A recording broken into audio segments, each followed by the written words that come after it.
I'm Max Rudin, President and Publisher of Library of America, and welcome to LOA Live. Library of America is a nonprofit organization dedicated to publishing authoritative new volumes of great American writing and to keeping the many-voiced American literary tradition a vital part of our culture. We're grateful to our partners this evening, the Association of Literary Scholars, Critics, and Writers, Harper Perennial, the Hutchins Center at Harvard University, the Schomburg Center for Research in Black Culture, and the Studio Museum in Harlem. A special welcome to Library of America fellows and members who support our mission. This Tuesday, April 20th, Library of America releases a previously unpublished novel about police violence and racial injustice, written by a great American writer at the height of his powers. Richard Wright wrote The Man Who Lived Underground in the 1940s, just after the success of Native Son. He considered it his best work, but American publishers wouldn't touch it. How did this extraordinary book finally see the light of day after 80 years? And what does it tell us about its time and ours? How does it reshape our understanding of Richard Wright? Does it point to a secret history of American writing that challenges what we thought we knew? Joining us to explore these and other questions are Richard Wright's daughter and literary executor, Julia Wright, his grandson, filmmaker Malcolm Wright, who contributes an afterword to his grandfather's new novel, and Kiese Laymon, professor of English and creative writing at the University of Mississippi in Richard Wright's hometown, Jackson, and best-selling writer whose most recent book is Heavy, an American memoir. A reminder that you can submit a question or comment at any time using the Q&A button on your menu bar. And please let us know where you're viewing from. I should say that we often get over 100 questions at these webinars, and we can only manage to get to 2 or 3 or 4. So tonight, we're trying something different. We have Library of America Editor-in-Chief John Kolka standing by to answer any questions about the history and editing of the manuscript. And he'll respond to those questions in the Q&A box. So you might want to keep that open and watch for that. And I see that we already have a question about the editing of the manuscript from Professor Jean-Christophe Cloutier. Hi, JC. It's good to see you out there.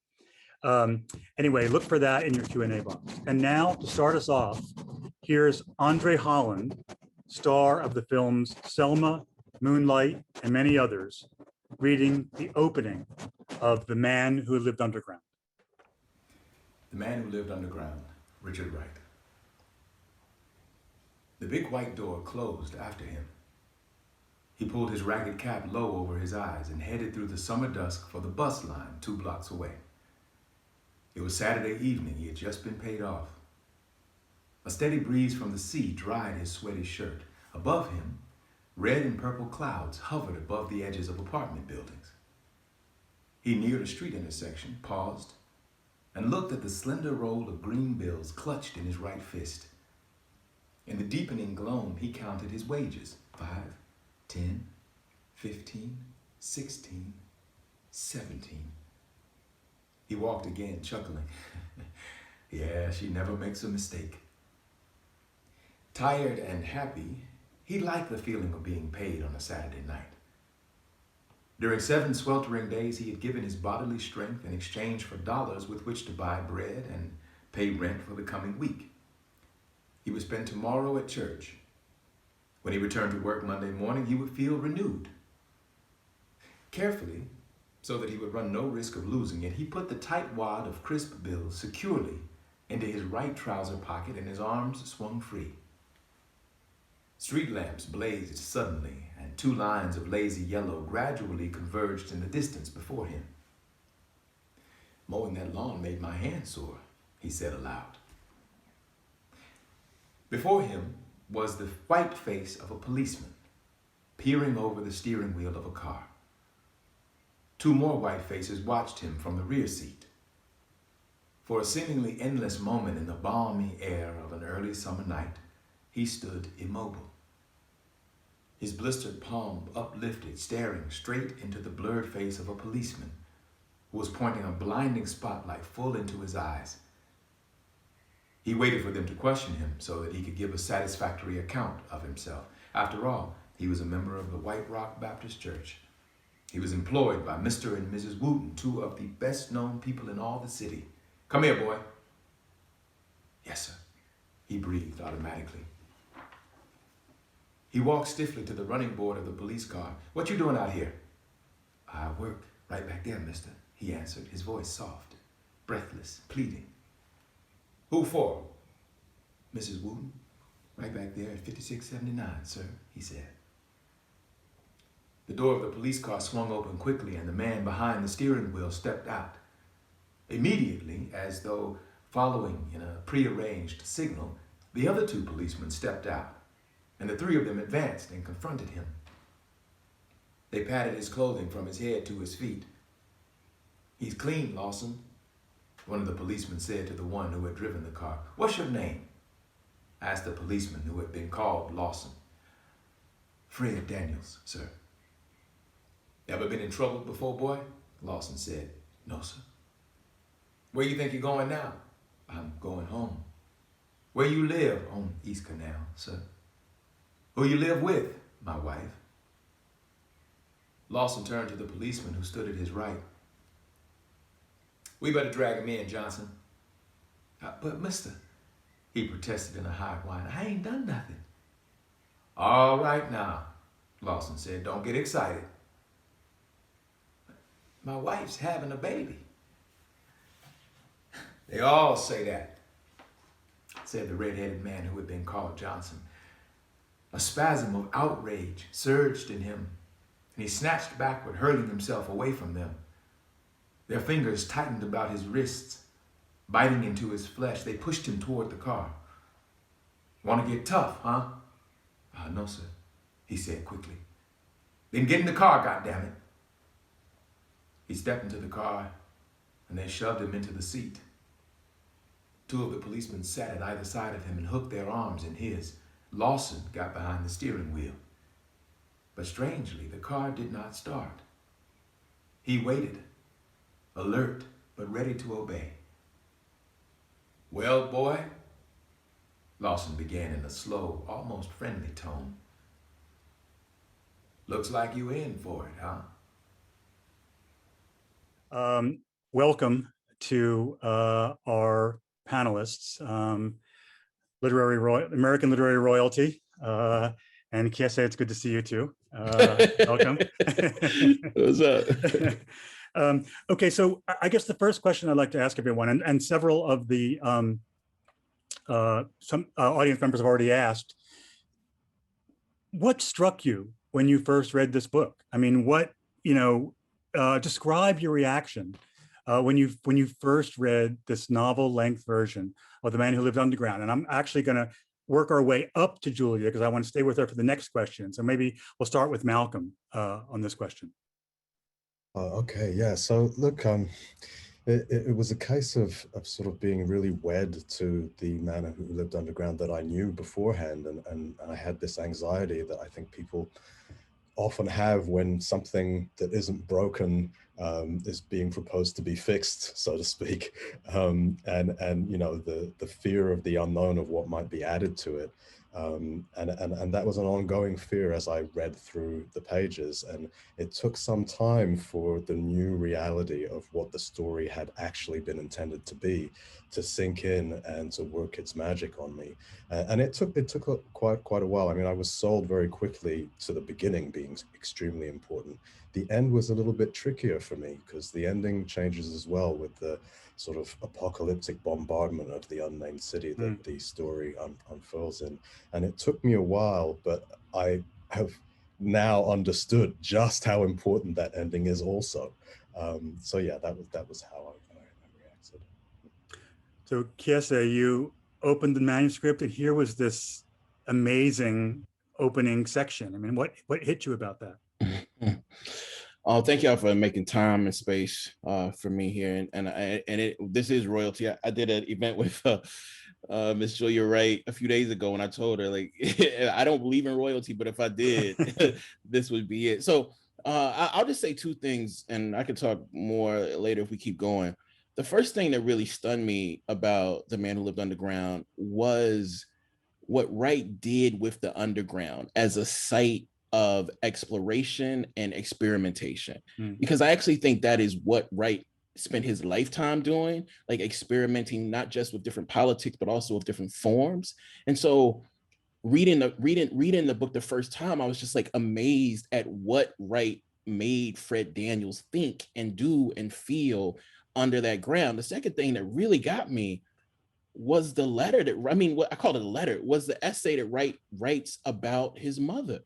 And you know, I think critics out there who've made lives talking about Wright's inability to write to and through his relationship with Black women generally, and his mother and grandmother specifically. And it was so interesting to see that Wright did that work long before he was chastised for not doing that work, which means that we need to necessarily reread Richard Wright and understand, again, like the dexterity of this person, but the experimentation that was rife with everything he did. And I don't think experimentation is something that we let, particularly like Black folks from the South, do, right? And I think Wright is pushing back in everything he creates, and especially this, to say like, we are going to experiment. The sad thing is we must do it under the ground.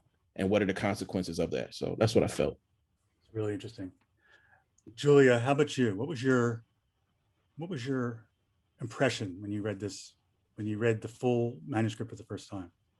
Well, I was in Yale at Beinecker, air-conditioned comfort, and I didn't know about those pages, about police brutality. I had only been exposed to the short story. And it was like a ton of bricks. And all sorts of threads came together, or all sorts of jigsaw puzzle pieces from my childhood started coming together, like being exposed to my father's books in his office, reading Savage Holiday that was dedicated to Clinton Brewer, who was a Black lifer. My father had released and brought home and fed while I was lying in my cot as a newborn, and while he was writing The Man Who Lived Underground. Other things came to my mind as I read those pages on police brutality.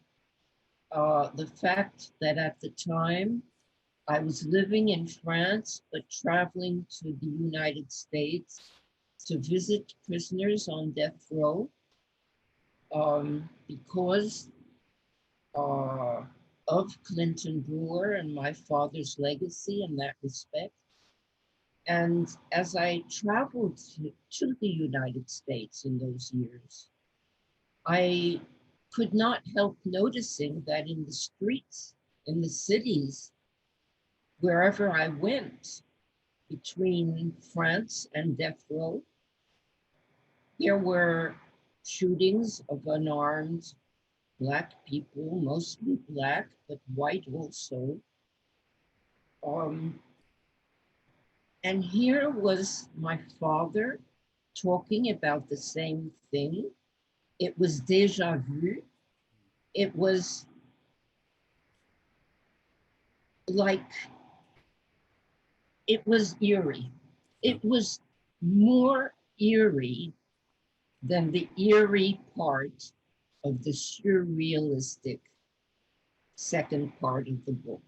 I find the eeriness of that police brutality more surreal. Yeah, really interesting. And that's what made you feel that it was urgent to publish it now, that this might be the right time. Absolutely. And are we ready for it yet? I don't know. Well, I wanted to follow that up with two kind of related questions. I mean, how do you think the publication of this book now in 2021 will affect the way it's read and understood? And do you think I mean, just following up on what you just said, Julia, do you think the 80 years since the book was written have brought us closer, farther away from Wright's vision? I mean, in other words, talk about that. Talk about, this book was written in 1942. It's being published now. How do you think that gap, do you want to call it that, affects the way we read it? Malcolm, I don't know if you want to talk about that first, maybe. Sure, yeah.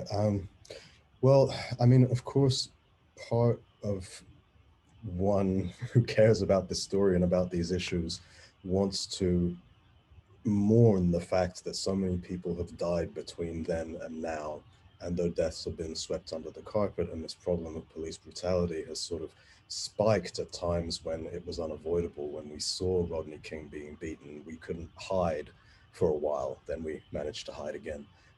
But we can dwell on that, and that's not a bad thing to dwell upon, because it is tragic, and there are so many examples of human history where we could have caught on faster to things. They were being presented to us over and over again by eloquent voices, by people we should respect because of their credentials or of their learning, and we were just very good at ignoring history.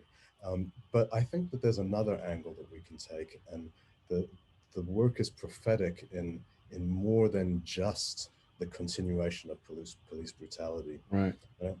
I think that extra dimension is that the consequences of ignoring this for too long are much deeper than we like to pretend they are. And I think that in the United States, there is a complacency amongst a lot of people who think that, this isn't a problem that is going to affect me. And I'm not going to say that it's just white people. It's also wealthy Black people. It's people who just feel that, their little pocket of America is one of privilege that will not be burst as a bubble. And I think that the ending, and this is why I finally understood why it's so important to accept that Richard wanted this Pearl Harbor style bombardment of the city to happen at the same time as these police officers felt like they were wielding the ultimate power against someone less powerful than themselves, is that if you allow the rotten apples in the barrel of your police services and your armed services and your political bodies to fester and to grow, and I think we're starting to realize just how big our problem is, and it's still growing. I mean, it's got a long way to run still, but we're starting to realize that we've been asleep at the wheel, and that our democracy is at stake, that our armed forces are infiltrated to a great degree, and not by accident. These are all very deliberately well-planned things by far-right extremists and racists in our midst. And unfortunately, history tells us that if you ignore that, then you end up like Germany in 1945 with all of your cities bombed to rubble. You end like Japan with your cities on fire, and your industrial capabilities destroyed. And it takes decades to come back from that. It's amazing that they did come back from that. And so I feel like that is perhaps the more important forward-looking thing that we have to look at right now, and receive it more as, not just, oh my God, we've been ignoring this for so long, but there's actually a clock on how long you can ignore something before it bites you in a way that you just, most human beings are incapable of seeing until it's happening to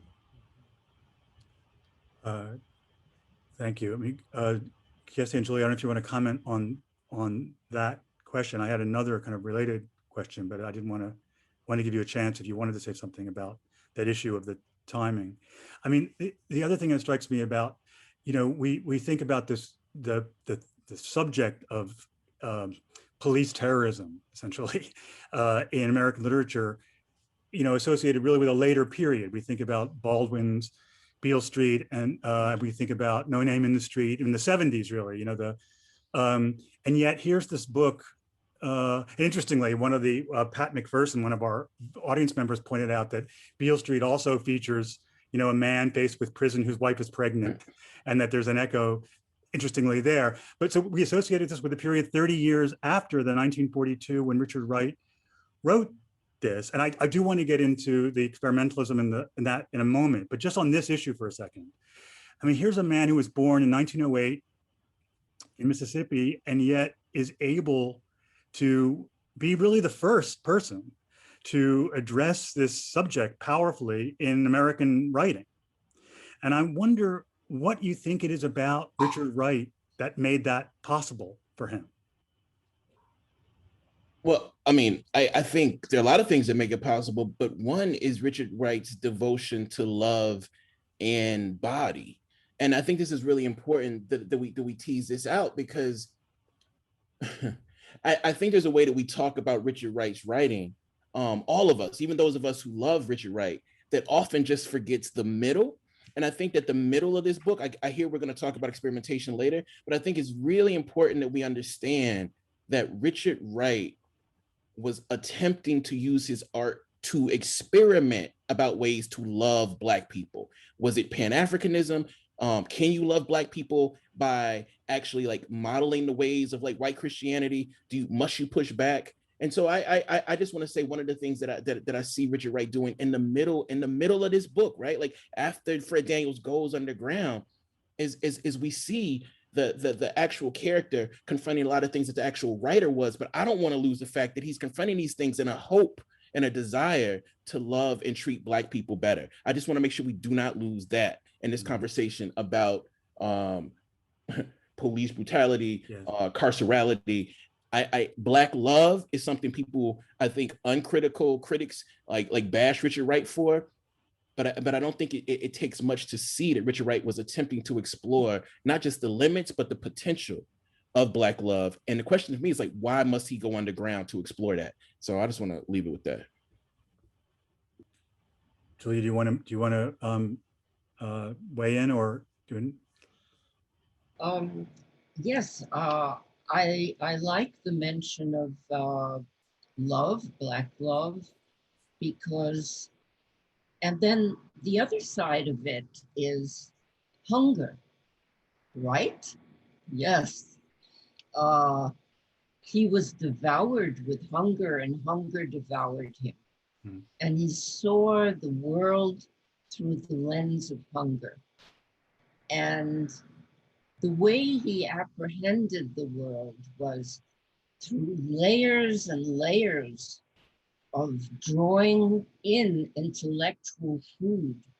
I remember that part of Black Boy where he tries to put on weight to be able to get a job in the post office, and he can't. And he eats and he eats and he eats, and you feel him absorbing all those layers of fat and not putting on an ounce. And that's what I feel he does in his writing, and especially in this book. There are layers and layers of all types of experiments with art, with the blues, with surrealism, with psychoanalysis, everything. He's absorbing, he's taking from the world, and he's seeing where it goes, even if the juxtaposition isn't harmonious. He's trying to make his book weigh. And the other thing I'd like to say is what strikes me in the timeliness of this book, and that is so eerie again, is going back to the video of George Floyd's last minutes. My father would have been fascinated because he was a film buff throughout his life. He loved film. He ended up by acting in his own film. I mean, one of the rare people who did that. that was an experiment. Anyway, he just he used to take me to the movies, I remember. And I think that this George Floyd video to him would have been like reappropriating the narrative of what's most precious to us, and that is the ending of our lives that is taken away from us. Because, like, I know I have a great uncle, Silas Hoskins. My father talks about him in Black Boy. His body was never retrieved. Right. In lynchings, we don't get to know Right. the last minutes of our loved ones, so we get back to life. And we run full circle. This is probably a good place to move into our conversation about the middle part of the book, and to talk about film. Obviously, is also relevant to that. And I wonder, I hope if we've solved the volume problem, can we run the second André clip, which is from the middle of The Man Who Lived Underground? Back in the cave, he stumbled over an iron pipe about 4 feet long. He went to a brick wall, sat up on the ground, and began digging with the pipe. Don't want to make no noise. He dug until he became thirsty. Well, there was no water. The bricks were coming out easily now. He took out another brick and felt a soft draft blowing into his face. Excited, he listened for sounds. There were none. He made the hole large and crawled through into a dark room and collided with a wall. He went to his right, feeling his way. The wall ended and his fingers toyed experimentally in space like the antennae of an insect.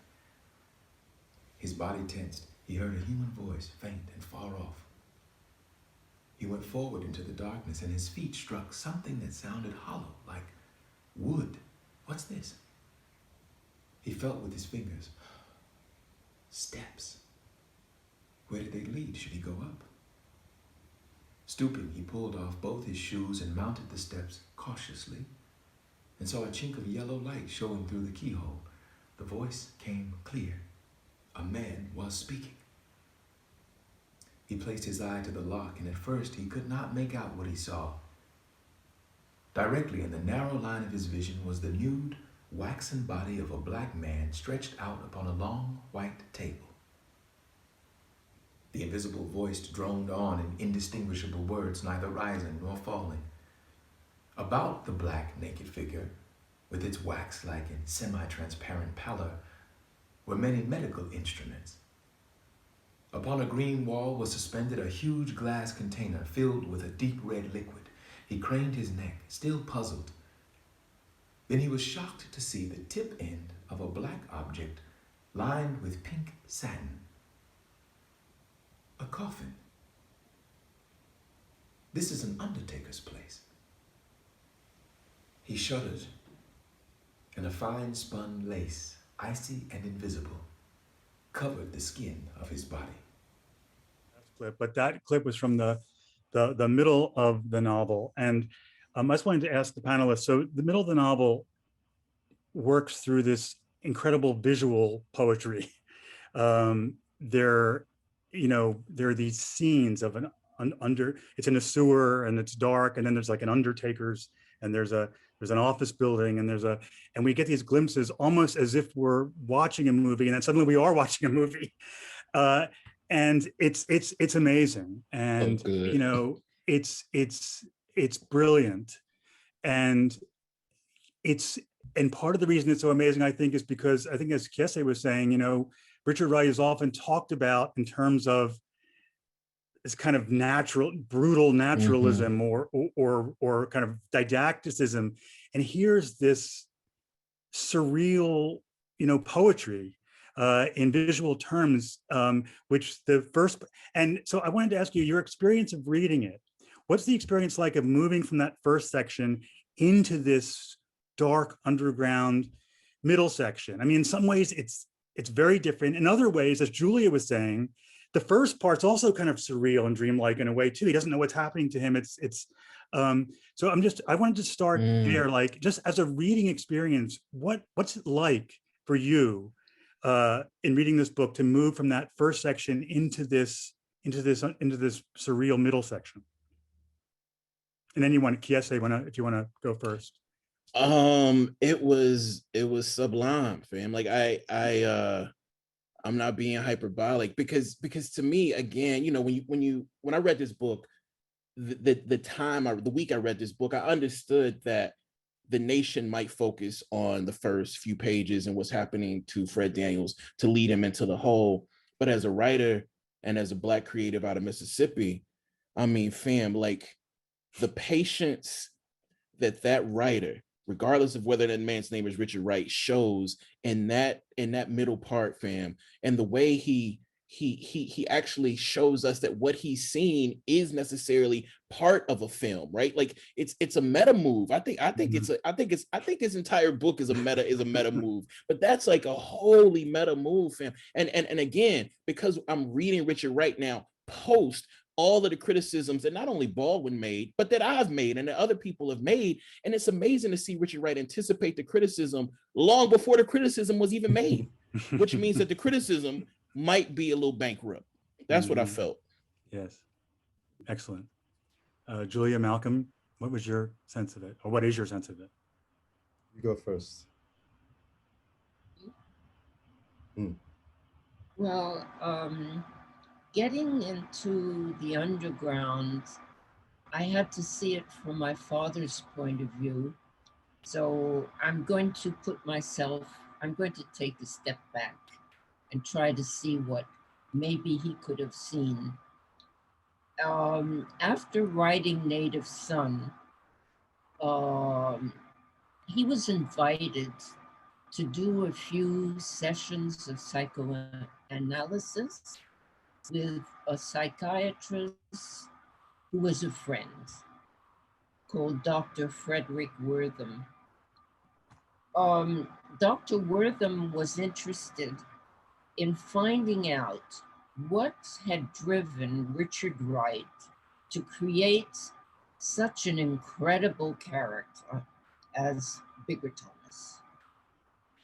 And so he pleaded with my father, please, come on. It won't be more than 2 or 3 sessions, but I've got to know. So my father, ever the good friend, gave in and obliged. And Frederick Wortham brought my father into the underground of his own unconscious. And what my father found there were a few very interesting things that you can find in something that Frederick Wortham published in 1944 called The Unconscious Determinants of Native Son. So I won't go into that any further. But what I feel that middle part is, I don't know. To me, it is a sort of a reflection on what creativity is. It's creativity on creativity. It's a rehearsal for all the creativity that's going to follow. And first and foremost, Black Boy. So that's that. And Black Boy is so poetic, right? I mean, there are passages in Black Boy that hail back to parts of my The Man Who Lived Underground. So yeah, it's a dress rehearsal for all that follows, I think. Fascinating. Malcolm, do you want to weigh in on this, or? Yeah. I mean, the middle of the book is the reason why this was my favorite work of Richard's before I knew there was anything else. So yeah, I definitely want to speak about it. So look, you know, after reading what I didn't know came before, and living through the brutality that Fred Daniels lived through, you know, I had to first accept that beyond the importance of that first section, it actually really gels perfectly with the underground, because even if you want to look at it just on a very superficial level of, you know, when you break a man, he has a departure, and so Fred Daniels is broken by that experience, as anyone would be, at least temporarily. And his departure, although somewhat calculated, and you can argue in psychological terms that sometimes departures from reality after being broken are somewhat calculated. You're like, I need a break, right? So, he sees the out. He sees a way to leave behind the source of his pain and anguish, and he takes it. And so it works. It's perfect. It's like, you know, I don't feel like there's any kind of rupture there. But then what does he do once he's down there? What happens to him? So of course there's this kind of psychedelic experience, this kind of timeless experience, this experience that you can only have when you make a radical departure from everything that you've ever known. And of course, you know, I don't tire of saying it. My mother doesn't tire of saying it. But you know, Richard was about to do that by leaving the United States, and so this experience in the underground is one of exile, of radical exile. And, you know, it's difficult, but it's also freeing. And he is, for the first time, possibly, to think his own thoughts and be a human being outside of the racist paradigm, outside of the classist paradigm, outside of every paradigm that ruled his life up until that point. And so that is super important for Wright as a writer, for us to understand that back then he was, even before he left the United States and became a peer with France's greatest existentialists, you know, we were still trying to perceive him as a Black novelist writing about race relations, period. But, you know, he was writing about the human condition. And this is what we all aspire to as human beings, is not to be perceived as X, Y, and Z, but as broad, capable, broad-ranging beings capable of so much more than, you know, cultural expectations. So that's massive. That's huge. It can't be underestimated. And then finally, I just want to touch upon what the underground represents. Of course, the subconscious. It also represents darkness, and this again goes back to what I was saying earlier, and it's something that human beings struggle with. And I think probably even as you hear me speak about it here, and I talk about the potential of fascism to grow further in the United States, we don't want to look into that darkness. Okay, we want to look and say, no, we just averted that. Okay, our democracy is bouncing back, perhaps, right? Things are looking better, sure. But on the longer time span of things, you know, the movement that created what we've been through in the last 4 years, and that has created the ongoing problem of police brutality and the ongoing problem of not being able to look at it properly, is still with us. And it's not going to be fixed by an election. It's not going to be fixed by one book coming out at a timely moment. It's going to be fixed by all these conversations that we have to start having. And that's what the underground represents, in terms of our present, for me, is that he is looking into the darkness. We have to look at our darkness and not just our light. And as Americans, but as human beings as well, that's challenging, right? We are the saviors, the guardians of democracy. We are a force for good in the world. We are Christians. You know, we look at the bright side to a fault. And so I think that that's something really powerful that we can take from the novel, is this brave exploration of the darkness. Beautifully said. There are many places to go from there. From there, I'm not sure exactly where. I mean, one thing is just you know, to think about the book for a second. I mean, you know, we've talked about it as a naturalist novel about, you know, racial violence and police terrorism with existentialist fable. You've talked about it a little bit as I mean, what kind of book is this? I mean, is it a crime novel? Is it a, Is it an existentialist fable? Is it an experiment in novelistic surrealism? I mean, who is this writer, you know, who seems to be, who seems to be doing all these things at once? I mean, is that your sense of it? And I had another question about Fred Daniels also, but I'm curious about how you take it in, you know, how do we wrap our imaginations around this work and this writer?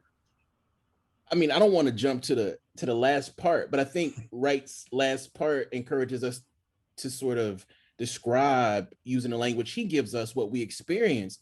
And I'm interested to hear from Malcolm and Julia what they think about this novel being not just a blues novel, as Wright talks about, or a jazz novel, but blues or jazz. Like, you know, if we're trying to categorize it, like, is this blues? Is this jazz?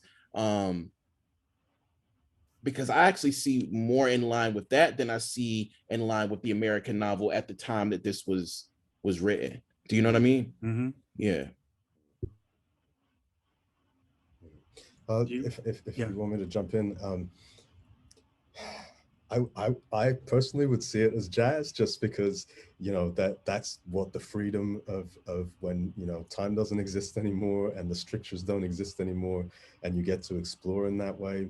You get to create your own rhythms and change your mind halfway, and just, you know, you can go nuts with it. And literally, you know, in a way, Fred Daniels does lose it to a certain degree, because I think that even though he is perhaps a fairly simple-minded person as an individual, he's not, you know, he's not an intellectual. He was working for a wage, and he's a very ordinary person in a lot of ways. You know, I think that he in the underground, the fact that he decided that he could bring back to the world what he learned there, and to his oppressors, somehow survive that, or somehow that some good could come of that, you know, is, you know, that's a madness that I would see, you know, in a jazz departure. Like, you just get so high on a riff that you just like, whoa, I'm feeling this. Everyone's gonna feel this, you know. So yeah, I love that you look at it that way, and I would say jazz, just for me.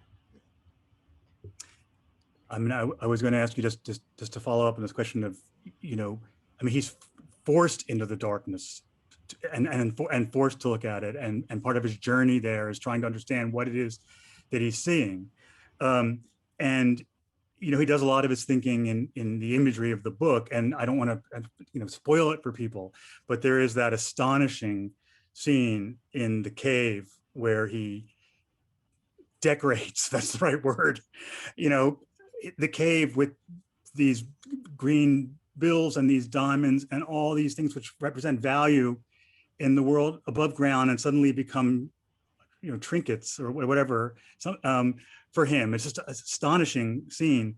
And what the book says at that point is, it says, he had triumphed over the world above ground. He was free. Now it says that while, of course, he's in a sewer, you know, covered in filth, hunted, knows that he's a dead man if he peeks his head up. So what does that mean? I mean, how do we understand that? Is it a story of triumph? Is it a story of madness and delusion?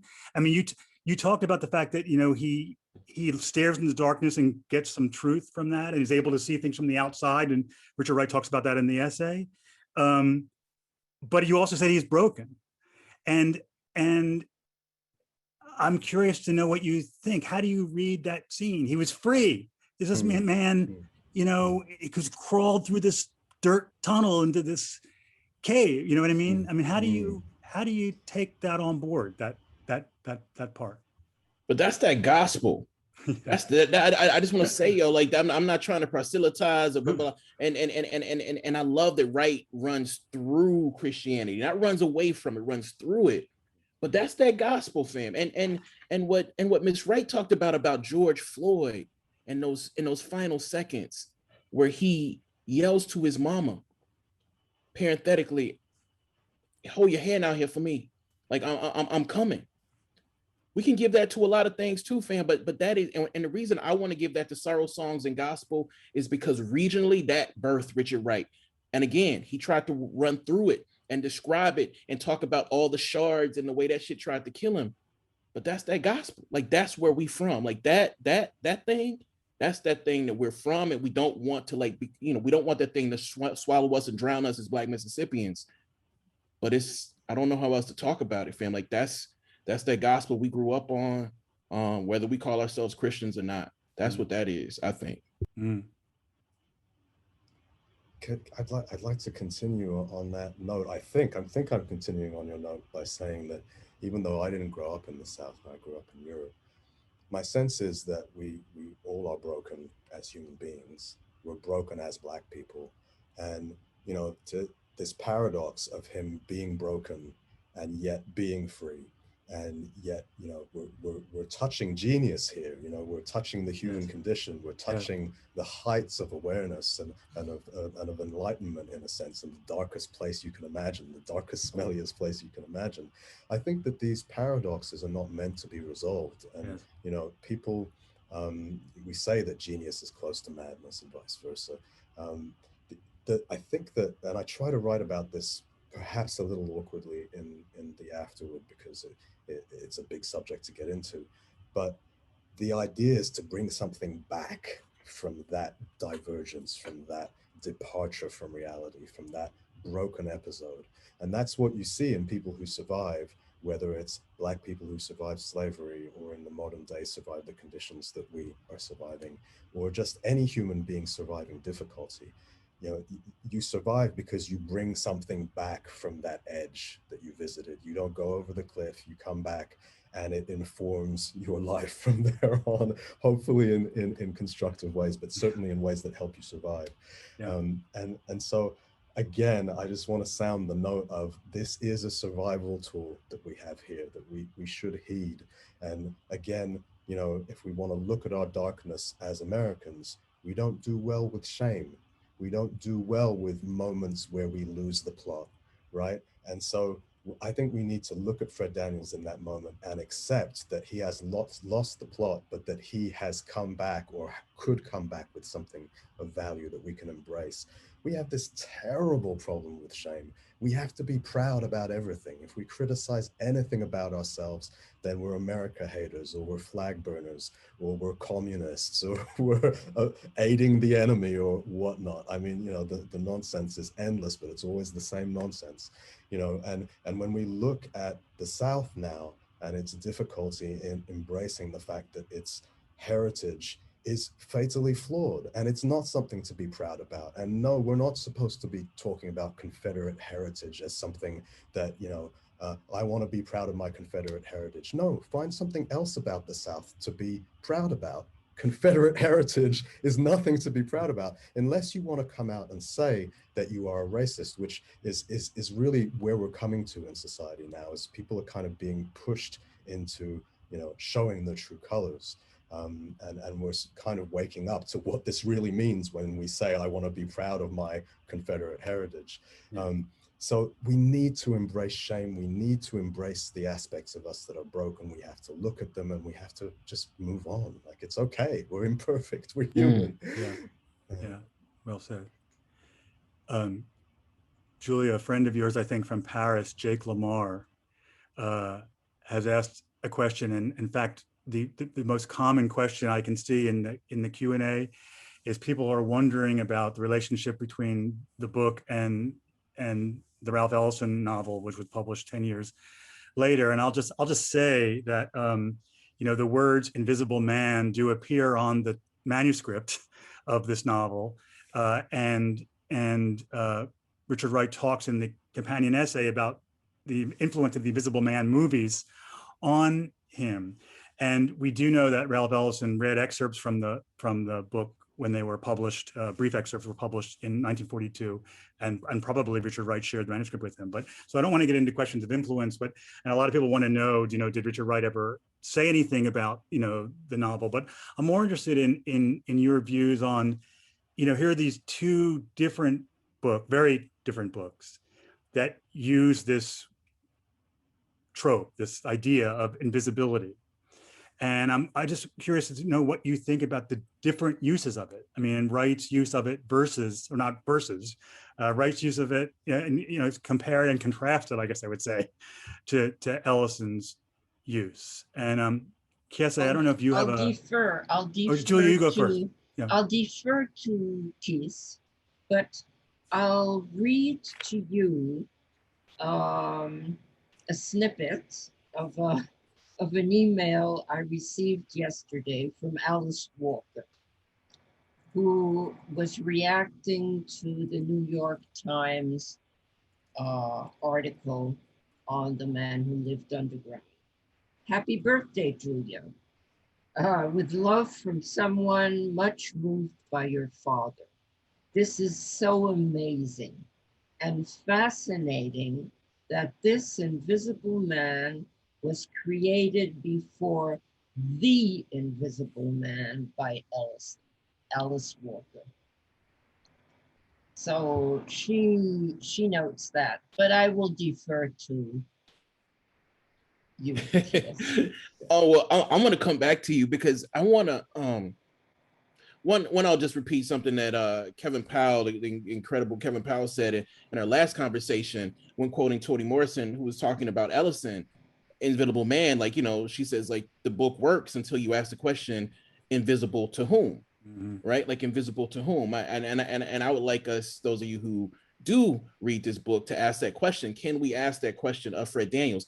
But Miss Wright, the thing I wanted to ask you and ask if it was okay if you talked to us about, because you talked about this a bit with us earlier in the week, because I think this speaks to this idea of the invisible man writ large, especially when we think about carcerality. Can you talk about what Richard Wright actually did to help you become a conversant with Mumia Abu-Jamal? Because I think that's the way we can broaden like what we mean by invisible man and actually what Wright did in his life to make sure these quote unquote invisible people were not invisible anymore. That's a wonderful question. Very good question. Thank you.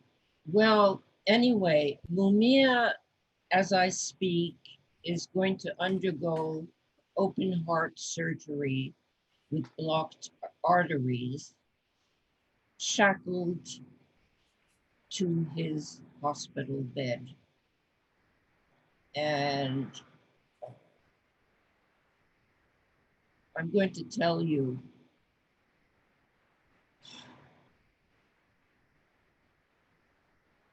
there's going to be a lot said about shackles in the coming days and weeks. But anyway, to come back to your question, what my father did while I was in my mother's womb was to write The Man Who Lived Underground, who is now my twin, and to save Clinton Brewer from prison and bring him home. I wasn't necessarily aware of that, although I do think babies are aware of a lot. And my father never spoke to me about it. But I was left to discover all these things in his library by reading Savage Holiday, realizing that he had written a whole book dedicated to the prisoner he had brought home when I was a baby. And it all grew in my mind. And it became what I now call my unquiet legacy. And I couldn't help myself. It was Bigger Thomas, the clang, the metal clang of the prison doors, and the knowledge that he was going to be executed. It was Fred Daniels, when I discovered those pages.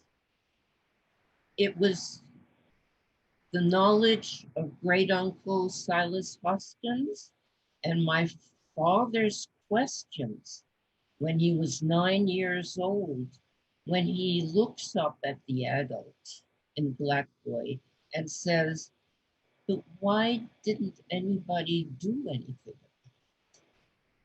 Wow. A 9-year-old saying that. Why didn't anybody do anything about it? I mean, in those few words, there's my legacy. Right. I'm trying to do something about it.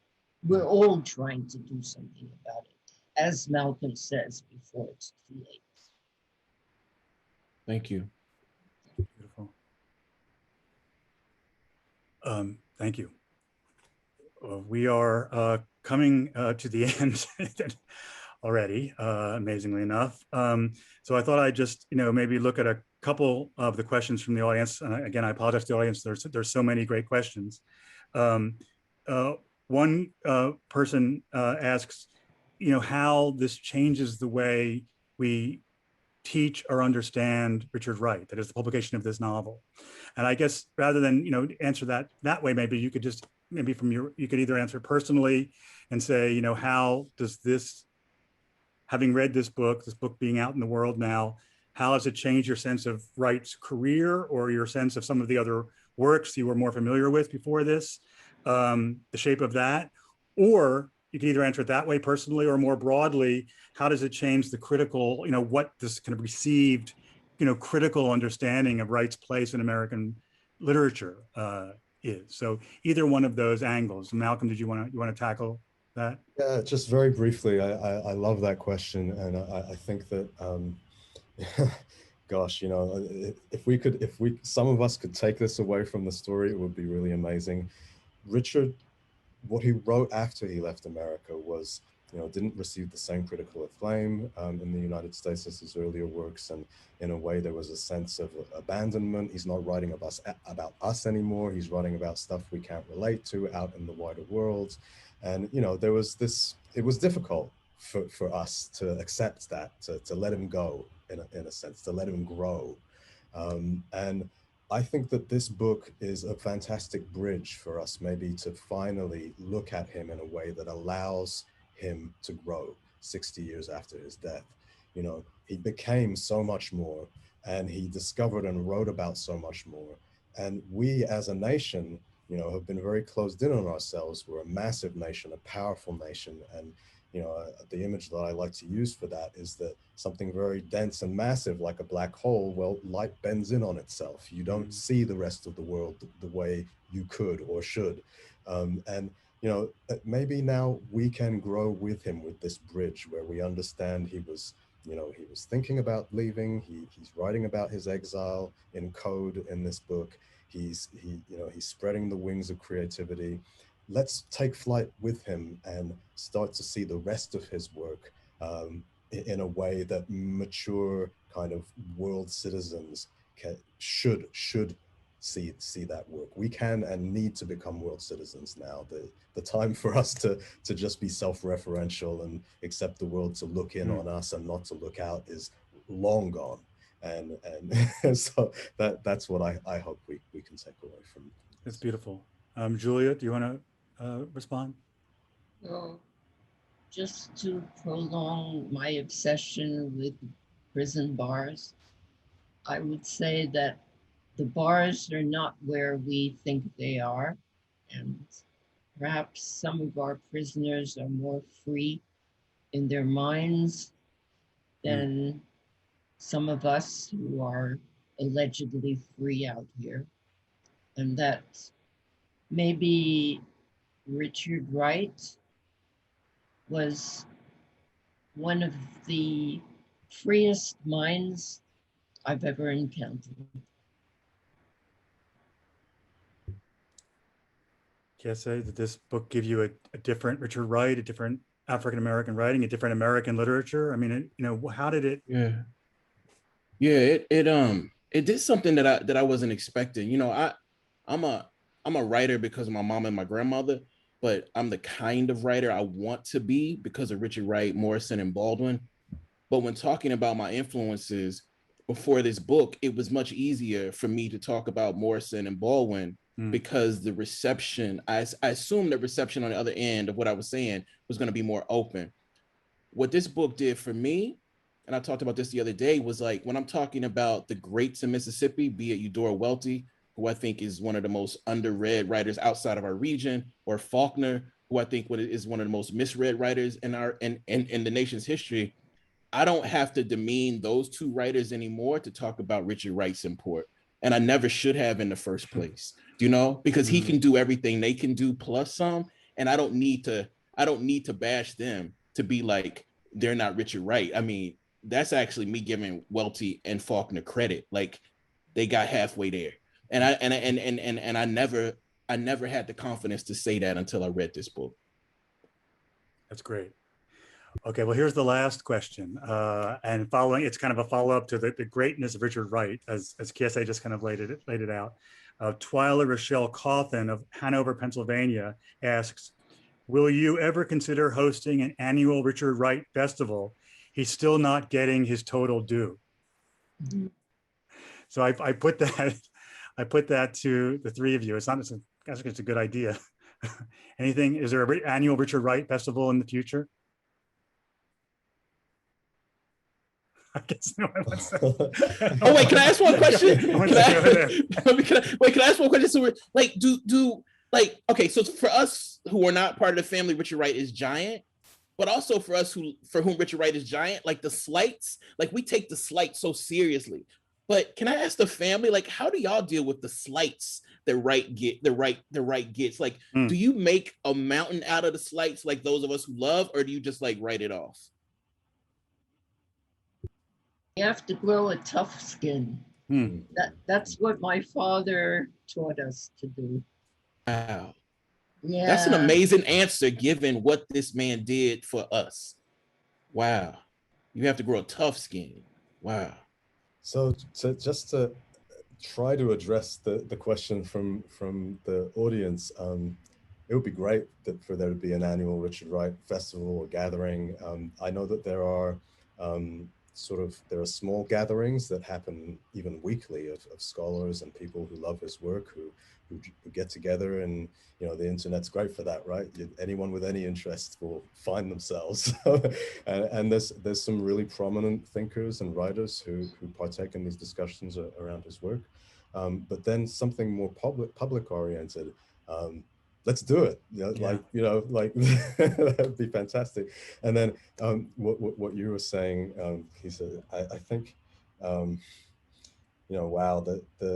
the polemics around Richard Wright and around other authors, and the squabbles that they had and that continue on into the present and on into the future. I mean, I just smile because, first, The Man Who Lived Underground is really topical to this because it shows that Richard Wright is so much more than what these people were attacking him for. And it's our fault for not paying attention. It's our fault for not paying attention to what was already in the novella length. And it's our fault as a nation for not publishing it sooner, and as a family, sure, let's take some of that on us as well. But basically, there's not much to most of the attacks. Of course, he's human, he's flawed like everybody else. But I think most of the attacks and the slights don't come from very genuine places, because you can attack anybody, right, and pull them down. But when they have allowed us to soar in the way that they have allowed us to soar, there's always an agenda if you're going to go and try and find that little thing and cherry pick and say, yeah, but look at this character that he wrote and forget about the rest. This character is too limited, or isn't broad enough, or isn't, reflecting Black people well enough, or is too one-dimensional. There's an agenda always. It's okay. That's what scholars do to each other. It's what academics do to each other. It's par for the course. But it's easier for me to say also because I'm a generation removed. I never met him. I can shrug it off and just smile. I respect the hell out of my mother for being able to do the same because she's much closer to it, and it's not as easy. Thank you. Well, and as you say, the answer to all that is the experience of reading this book. At least that's one of the answers. I mean, as Kiese says, it may be his most brilliantly crafted book, you say, and I wish we had time to explore, that, but we don't. We have to stop. And I'm grateful to you for making time to talk to us about it. So you've been listening to Julia Wright, Malcolm Wright, and Kiese Laymon discuss Richard Wright's novel, The Man Who Lived Underground, written in 1942 and published next week by Library of America. The readings tonight were by André Holland. The Man Who Lived Underground is also available in ebook and audiobook editions from Harper Perennial. I hope you'll join us for forthcoming online events from Library of America.